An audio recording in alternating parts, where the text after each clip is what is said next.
I started running away at some points from home because I used to hit it at my house sometimes, like shit that I don't like was going on. My grandpa, he, when I was growing up, he used to always take me to go get ice cream. Yeah. And his Cadillac, he had with his 8-track, you know what I mean? And he used to play different music from, you know, when 8-track was out, you had like James Brown out, and you had Earth, Wind and Fire out. Ventura has a lot more funding for foster care than a lot of other counties. And I've been able to participate and volunteer for different events like Foster Mother's Day. Hi, this is Lauren Engel of Sidewalk Talk. Today I'm here with Leo Black. Lauren, you walk really fast. Oh really? Okay, yeah. I like this You walking really fast. I was like, hold on, let me retract that. I was back like Big Sean because talk like that was definitely like some track and field type of walk right there. Oh my god. I'm really trying to get like whoever I'm interviewing to slow down, so this is the first. Oh my god. Yeah, did you play sports? Like yeah, what sports did you play? Swimming. Okay, I was a competitive swimmer. Definitely. You must have been really fast. Like, laps. What was your lap time? 32? I don't know. Oh, that's really fast. Meter. 32 not bad at all. So you were born in... I was born in LA. Yeah. Yeah, the city, like the, you know, not Hollywood LA, like the mid LA, central LA. And then I navigated out to the IE, which means like cities like Corona, Riverside, Inland Empire, places like that, San Bernardino. Then I branched out and moved to Ventura at one point in time, and this was all before high school. Oh my gosh. Yeah, and then once I got into high school, you know, I definitely, like, I revisited a couple places. Like I revisited the IE again in LA. I was staying in Compton for a bit with my auntie. That's where she stayed as like summer school. You know, sometimes like it was times where I was supposed to be in school and I was in Compton, like just chilling with my cousins, you know, being a badass kid. What did your parents do? Well, my mom, she is a nurse, and she works at the registry, so she works at like different hospitals and shit. And my pops was like, he owned a restaurant, and then he had my grandma run the restaurant. Oh wow. And she was just going crazy with like cause she's really anal about things. So it'll be months, and at a time she'll have a whole new staff because she'll fire so many new people that'll come to like one thing she don't like, and she'll be like, you're fired. Kind of like on Alice in Wonderland when she's like, off with his head, queen. She's cut through like that. Like, you're off of the shift. Oh my gosh. You're fired. And you know, things like that happen. Where do you get your creative side from? Middle school, elementary, before then, kindergarten, preschool. Like, I think when I was like around 12 or 13 is when I really started to hit puberty and find myself, you know, as a young adult. And that's when I started running away at some points from home because I used to hit it at my house sometimes, like shit that I don't like was going on. And sometimes I just used to run away, and I'll go run to my auntie's house because I started catching a bus, like the Metrolink in LA when I was like, I want to say 4th, 5th grade. So by the time I was in 6th grade, like I hit middle school, I can catch the bus anywhere in LA. Like from Koreatown to Englewood at my grandma's house to Compton, or to my school was Henry Clay in middle school. So in Henry Clay, that's like Englewood, Gardena area. So sometimes I just used to catch the bus from central LA to Gardena, Englewood, and my cousins used to stay out there sometimes too. I used to just go different places, you know, around LA though. Like I stay on the West Coast until I like got into, I want to say, just graduated high school and I caught my first plane, you know, and started going to different states and stuff. But where did you get your creative side from? Like, was it from your parents? Was it from your friends? Like your interests? My creative side definitely came from my grandpa, because my grandpa, he when I was growing up, he used to always take me to go get ice cream. Yeah. And his Cadillac, he had with his 8-track, you know what I mean? And he used to play different music from, you know, when 8-track was out, you had like James Brown out, and you had Earth, Wind and Fire out, and you had like Prince out and Michael Jackson and all these guys, you know, Motown records, you know. So I used to hear a lot of jazz and music that came from you know, that came from that era of the 8-track, and I was inspired by it, and that's when I started to write and myself and try to imitate the music that was on his 8-track. Like I would go down and write stuff in my little notepad, my notebook. I'll write down some lyrics that I might have liked that I listened to.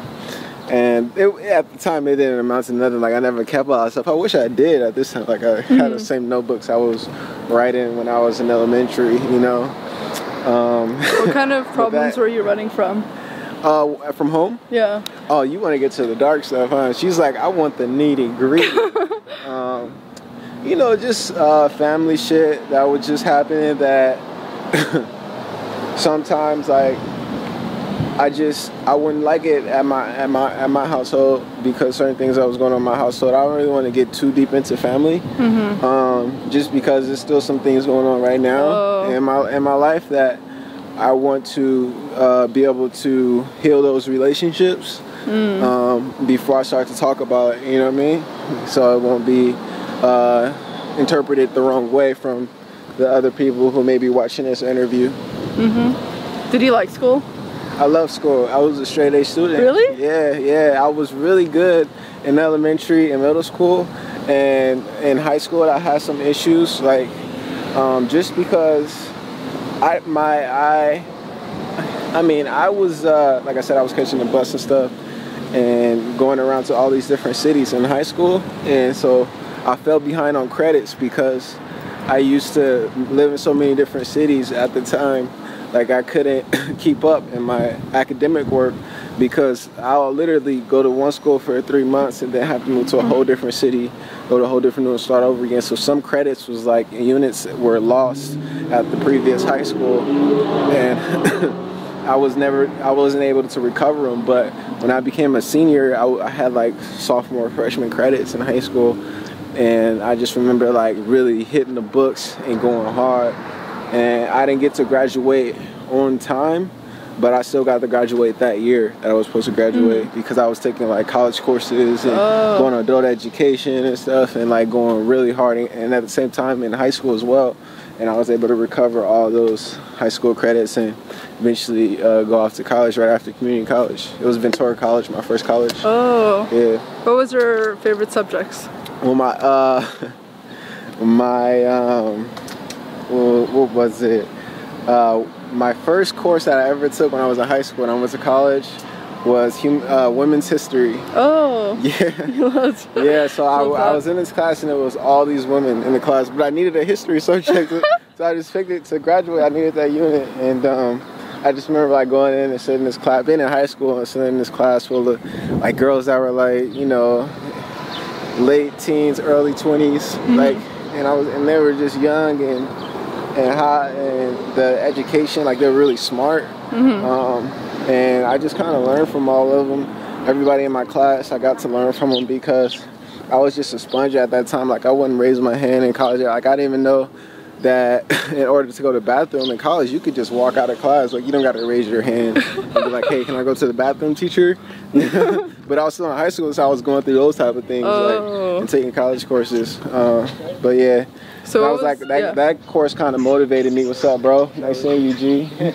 Yeah, that's my bro right there. That's the homie. So that's what we was doing. I basically got to, that was a privilege for me, even though I did it to catch up on credits. That's what motivated me to actually continue college and want to do different things. But then once I graduated community college, I was like, man, do I really want to do the university thing? Just because I knew I had so much of me wanted to go to music school, and I know I had to move to Ventura to LA, like take that leap out here, because I wasn't able to stay in Ventura. I mean, I tried it for a bit, but the commute was like 2-3 hours a day driving back and forth. Yeah, so I had to make a choice to move from Ventura back to LA. and Ventura was like the city I emancipated in. Like that's when I went to college and stuff. So it taught me a lot. But since then, I mean, I'm successful. I've been out here now for like, you know, some years now. You know what I mean? A couple of years. Yeah. And then did you go to like LA Film Academy or something? Yeah, I went to the LA Film and Recording School. They call it LARS, LA Film School, right on Sunset in Gower, like in the heart of Hollywood. I went there, and then they like gave me a free MacBook. Well, it wasn't free, but you had to pay it back because it's college eventually. Like when you graduate, got your college loans and shit. But at the time, they just loan you it. You know, like you get this MacBook for free, and all the music programs and video programs like Final Cut and Logic and all this other shit.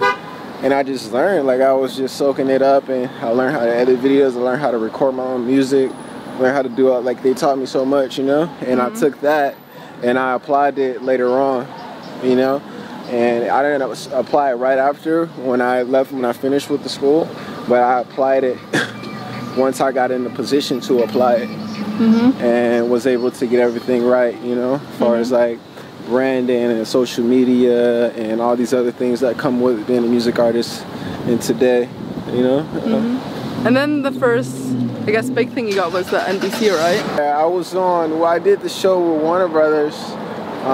It was called The Fosters, and I was on like 2-3 episodes of that. And then I got the opportunity to be on the Jay Leno show, which was cool. I did the Jay Leno show, and I did a couple court shows.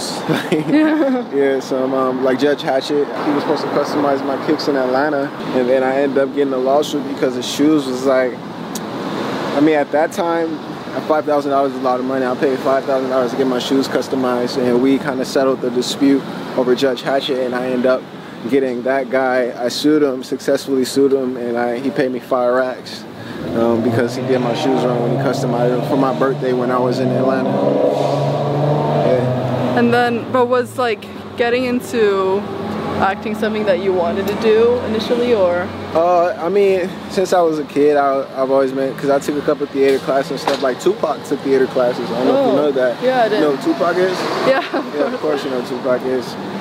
He took some theater classes and stuff, and it kind of helped him find his character of who it was, you know.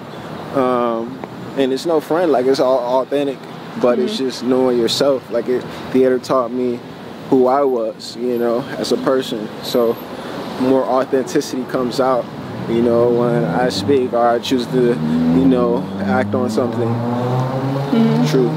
So do you think that they're gonna still do acting, or is it kind of just like on the back burner, or was it always on the back burner? I mean, I'm booked this summer with shows.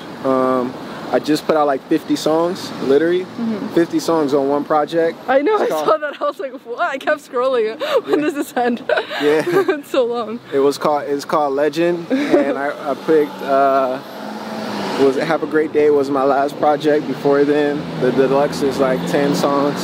And then the project I did that was last year in 2017 is called New Wave, and that was like my introduction project. And that had 20 songs on it. So far I've dropped over 100 songs in the last year. Yeah, crazy. Yeah, just perfecting my craft.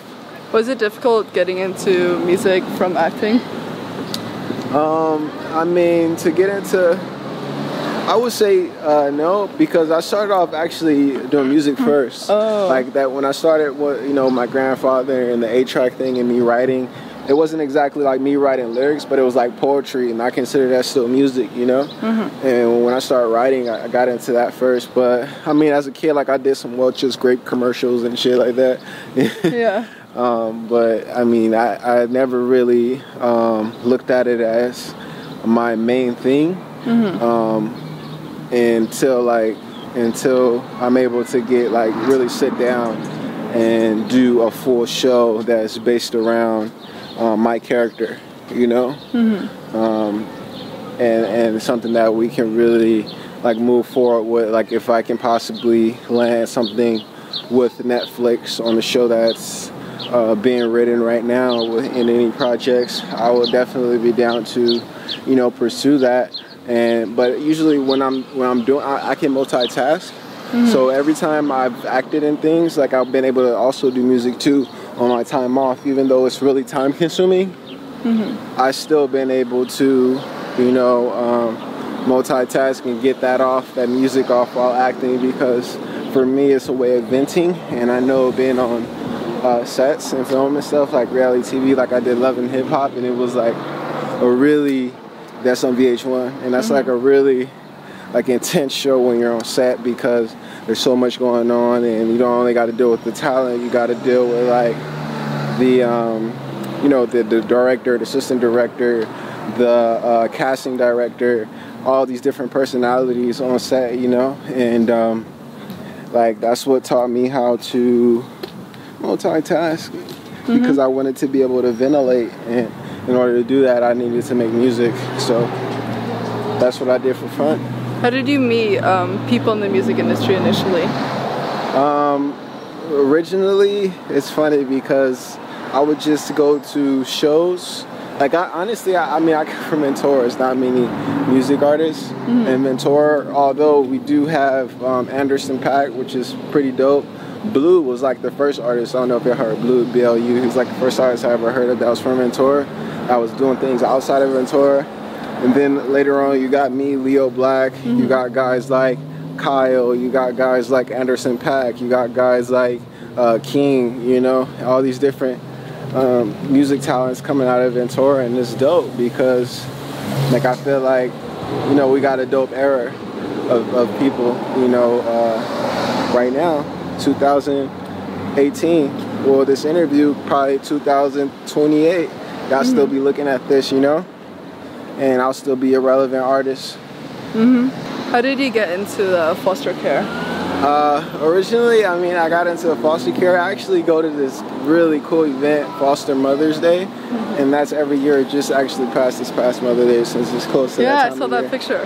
Yeah, so I got involved with that organization when I moved to LA, and I met some really fortunate people in the organization at one of the events I attended.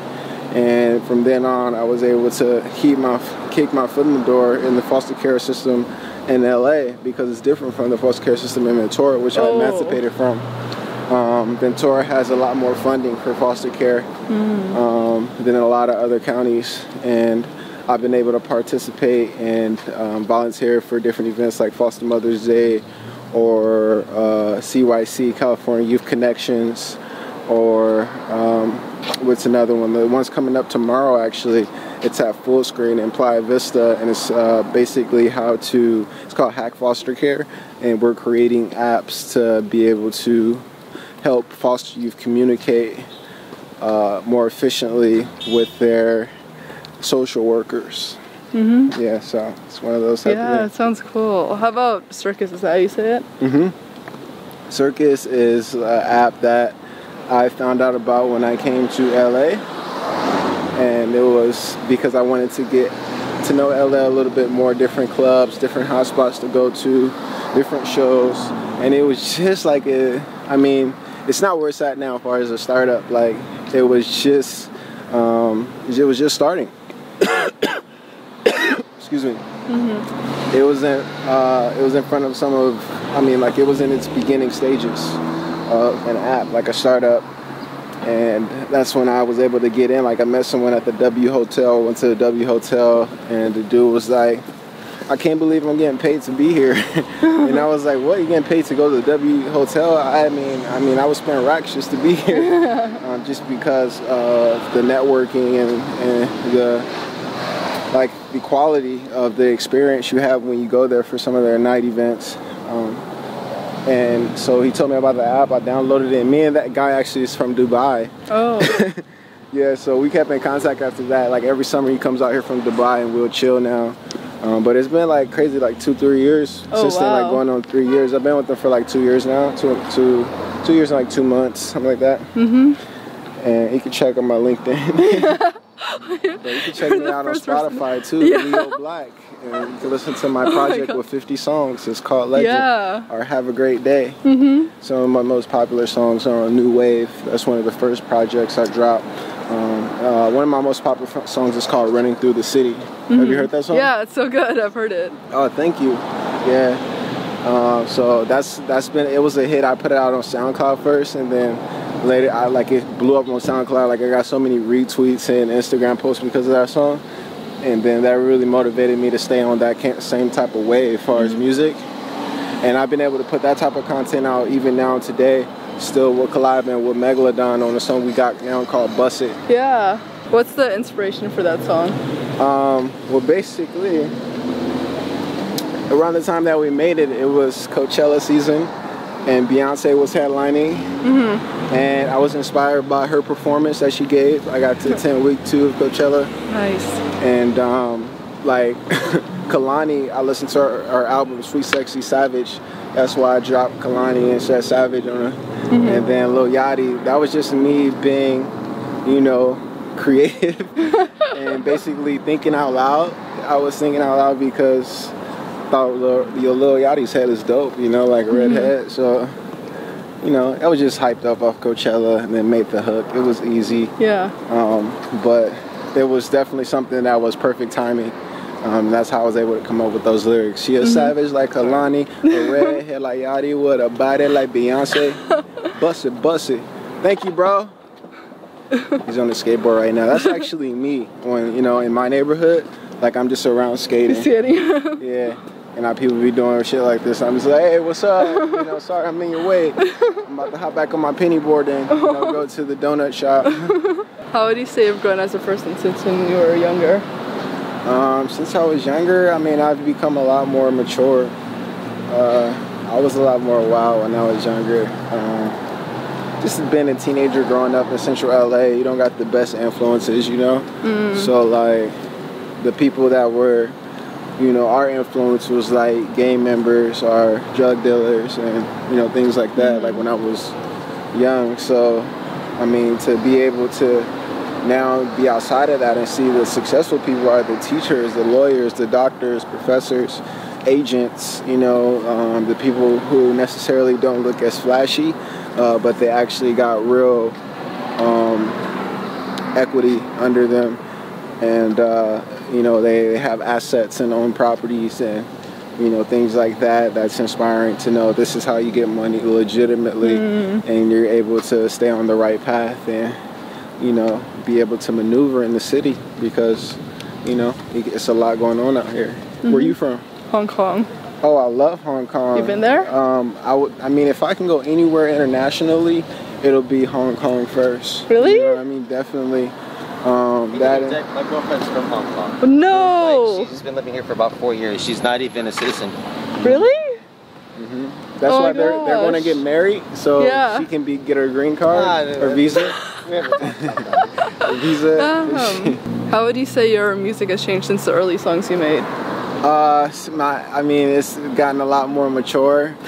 With time comes quality, you know? So I've been able to focus on quality now rather than quantity. Because at least when I first came out, I just wanted that catalog of music, that body, that project, you know, that you can give to someone so they can become a fan. Because I mean, nowadays music is going so fast. Like you can have someone just become a fan off of one of your songs. You can just put one out. It's literally artists with like 2 songs out and they have a big fan base. You know?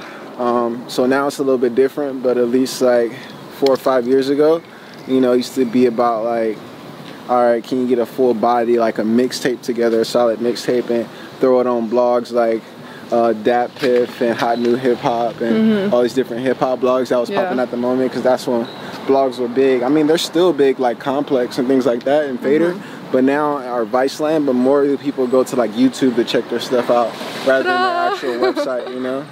Like I don't know when was the last time I was on Complex actual website rather than just going on their YouTube channel and checking out different stuff, you know? What would you say have been your biggest challenges so far? My biggest challenges is just, I wouldn't say, I have any challenges right now. Honestly, I just feel like I'm living and, you know. That's good. I'm being patient, and I think that was one of my challenges early on. Just was like, I wanted stuff and I wanted it right now, you know, rather than actually putting in the work, which, you know, I eventually would have to do to get where I want to be, you know. But some things, I mean, when you're young, you have that major imagination. You think some things are just going to pop up. Like, when I grow up, I'm going to be this. And you don't really think, like, you got to put the work in to be that, you know.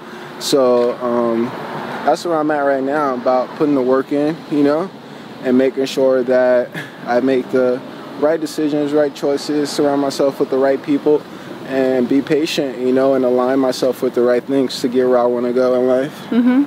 What does success look like to you? Success looks like, to me, happiness. You know, true happiness.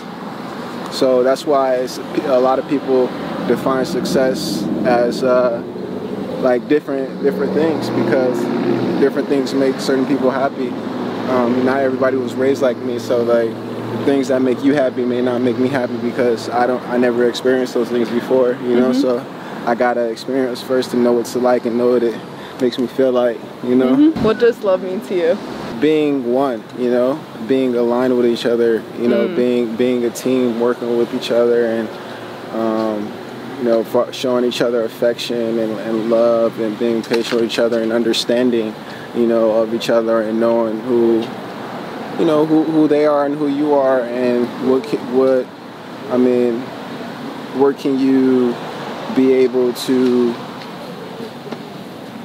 basically, I mean, what people are in relationships for, from my experience, is because you want to be able to say the things that I've said, show love and affection, things like that, but also make that person a better person.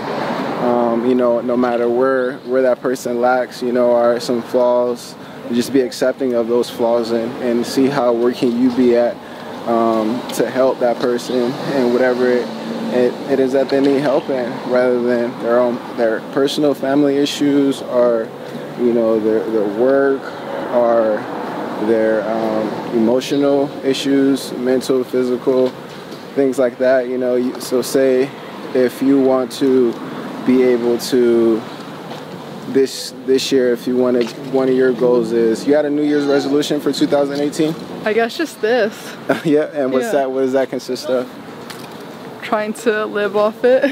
Yeah, and where do you think you're going to need to be to live off your skills? Exposure, really. Your talent, God-given talent, exposure. And what do you see as exposure?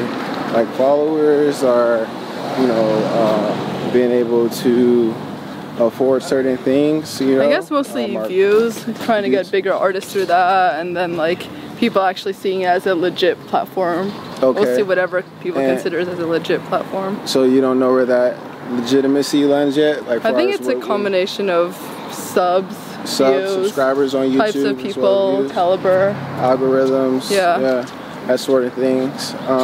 And those are all things that, I mean, the internet has taught us nowadays, that definitely, whatever it is, like fan base, or what do you call that? Like when you have a wide audience, you know, our targeted audience, our a like really organic audience that you've built yourself, that no matter what you align yourself with, your fans are, you know, that following is going to follow you to the other platform. And that's what's happening right now, because what me and Megalodon is doing for Bust It, he has a total different audience in the dubstep scene than I do in the hip-hop scene. Last question. What do you want to be remembered for? I want to be remembered